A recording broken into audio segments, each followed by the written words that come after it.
pointez du doigt les responsables politiques et en quoi, selon vous, ils n'ont pas pris les mesures nécessaires pour remédier à cette situation, concrètement? Mais parce que ce sont les responsables politiques qui ont en main les outils qui permettent d'agir sur la composition sociale des écoles.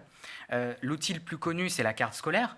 Hein, vous savez, c'est que quand vous êtes à l'école publique, vous allez dans Oui, l'école de votre secteur. Donc oui. normalement, ces cartes scolaires, elles sont tracées de telle sorte que la zone soit mélangée socialement. Il y a des Mmh. quartiers populaires, des quartiers aisés, des quartiers de classe moyenne, pour qu'à l'école, tout le monde se retrouve et Mmh. fasse société. Mmh. Mais ça vaut pour l'école publique. Les écoles privées, elles ne sont pas soumises à la carte scolaire, puisque par définition, elles recrutent elles-mêmes leurs élèves.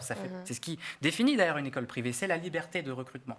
Moi, je ne suis pas pour remettre en cause ça. Je dis simplement qu'à partir du moment où l'État finance largement l'enseignement privé, il est normal que l'État ait des exigences par rapport aux écoles privées en termes de mixité. Et donc, on pourrait très bien... Donc en fait, vous dites que cette mixité, elle doit avoir lieu dans les écoles privées, plus que dans le problème, j'ai l'impression, à vous entendre, qu'il repose plus dans les écoles privées. Il est beaucoup plus fort dans les écoles privées. C'est ça que je le dis dans la tribune, puisque comme, voilà, à partir du moment où les écoles privées sélectionnent elles-mêmes leurs élèves, elles ont plutôt tendance à pas forcément regarder ce critère-là comme critère principal.